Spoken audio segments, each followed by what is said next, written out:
Hey everybody, we're inside today because we're going to cook a backstrap on the deer that I killed on my last video, and doesn't that look good? And we're going to do some fancy potatoes too with this backstrap. I was at a wedding last week. A friend of mine, well, both my friends got married, and we were sitting next to a couple, John and Dawn, and they're from Gloversville, and we were talking. She doesn't like venison, and I said, you know, I'll cook. I have a recipe that I have for a lot of people that do not like venison. And so that's what I'm gonna do today, and this is for you, Dawn. Now, to get rid of the gamey taste of wild game, a lot of people like to do a brine. I like to do a brine, and I'll show you one of the brines that I do, but some people like to brine with a little bit of Coca-Cola and then maybe add some salt to that, and that's pretty good. Let it soak overnight. The brine that I'm going to show you is really easy, and what I do is I take 4 cups of water, a quart. I'll throw that in there. And then I'll add probably, I would say maybe a half a cup of salt. I mean, the salt helps to draw out that gamey taste. And then after that, we'll stir it up.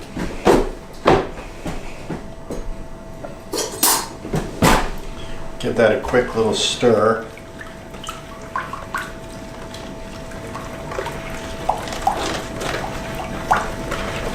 Let that dissolve. Now, this I do cold because I let it sit overnight. Sometimes you can put this on the stove, bring the water to a boil with all the ingredients in it.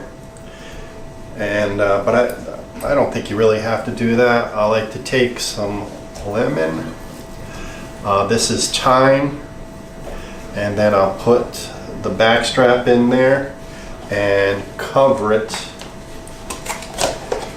and I'll let it go overnight till tomorrow for tomorrow night's dinner. And that's how I do my brine. It's very simple. You can add juniper berries, I think that's what they're called, a clove maybe if you want to put in there. Matter of fact, I think I have a clove. I'll put that in.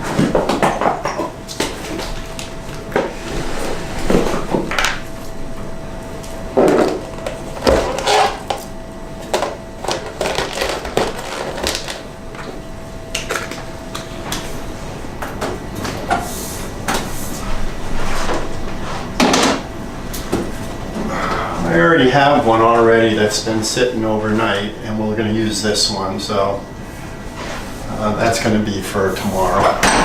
I'm going to have more.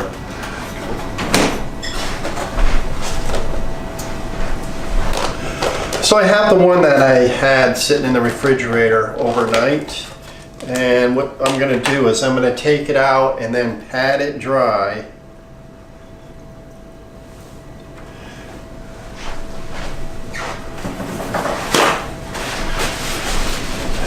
Pat it nice and dry.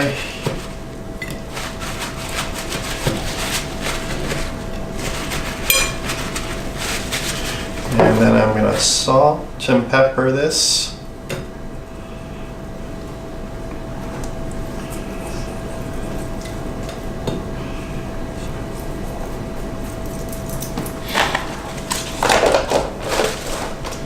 So we have some Dijon mustard, some Worcestershire sauce, and some capers. So our sauce is going to consist of about 4 tablespoons of salted butter, about a 1/4 tablespoon of the Worcestershire sauce, a tablespoon of Dijon mustard. You can use any mustard you want, but I think this is the best. It brings out the best flavor. And then we're going to use about a tablespoons of capers. We're going to take them out and drain them now. We don't want to have the juice in there. That gets too juicy. And then we're going to deglaze the pan first with probably about maybe 3 3 or 4 ounces of this. So, and then what we're going to do is we'll plate it and set it on the plate and put it right over the top of our meat. Okay, we're going to get this pan on some high heat. We're going to add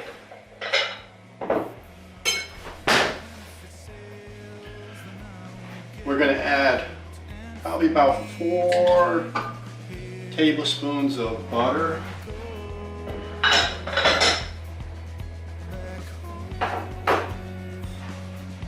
A little bit of olive oil so it doesn't stick to the pan. And we're going to let that get real high heat going. So we're going to let that get real hot. Okay, our butter is pretty much melted and the pan is getting hot. I'm just going to let the butter get a little bit hotter where it's almost ready to burn, and then I'm going to add the backstrap.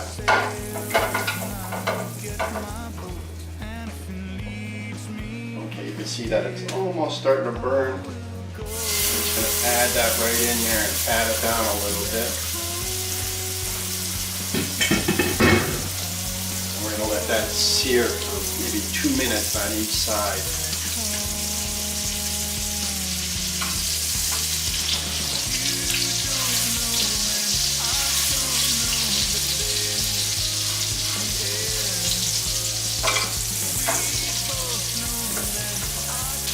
Around a little bit, that way you get some of the bits down in there. So when we deglaze the pan, we got a lot of flavor in that mustard caper sauce.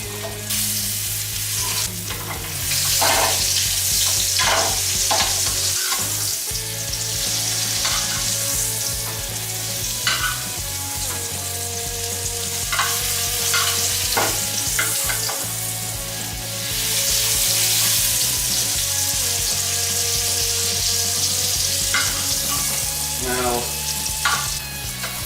okay, we're going to check the temperature. And we have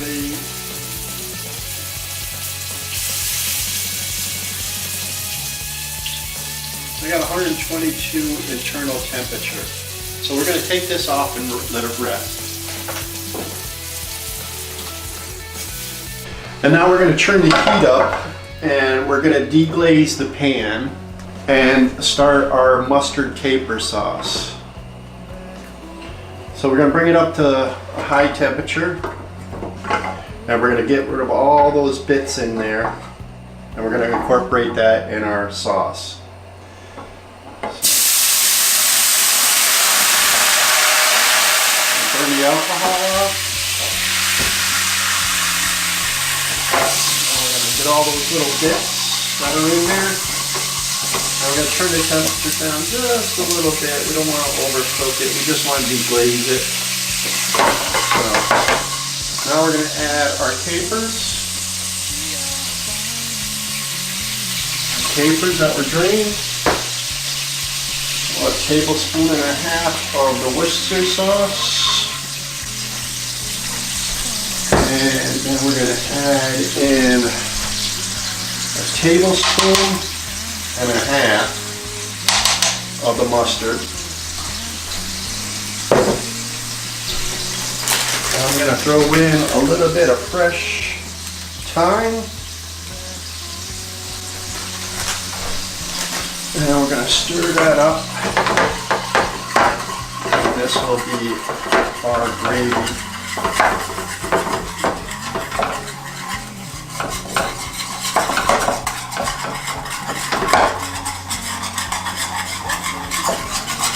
That's rich. You can smell it. It smells good.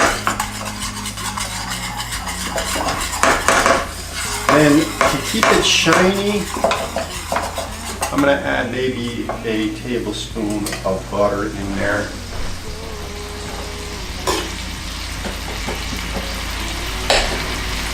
I'm going to add a tablespoon of butter.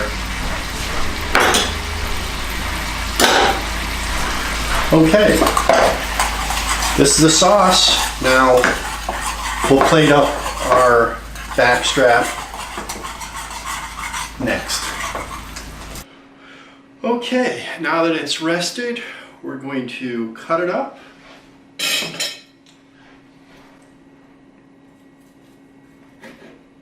Oh yeah, that's what we want to see.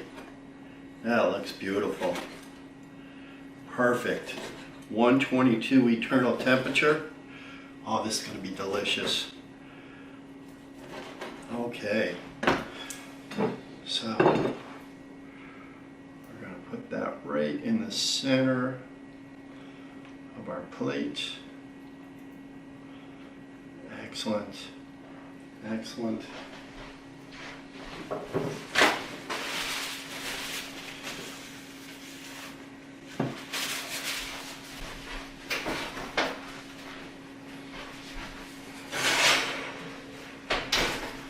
Then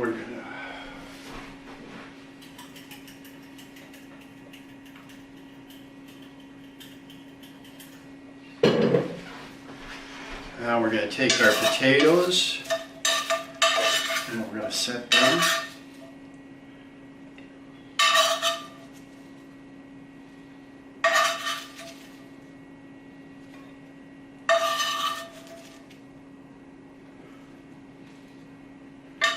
These are delicious, these potatoes.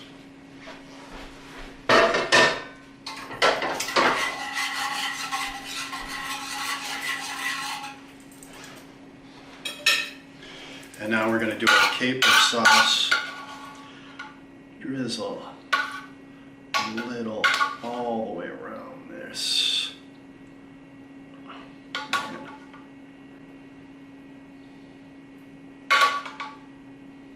That's beautiful right there. Oh, these potatoes. Backstrap with a mustard caper sauce with some fancy, excuse me, fancy potatoes. This would go great. This would go great with a red wine. I have right here a Toscana red wine, and it would pair well with this meal right here.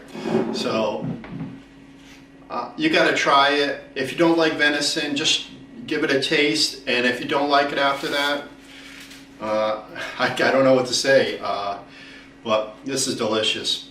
So friends, thanks. My next step, or my next video, I'm hoping to get out, and we have about 2 feet of snow, so I want to get my snowshoes on and get out there and test out my hammock gear, my quilts in cold temperature. So thank you, and I'll see you on the next one.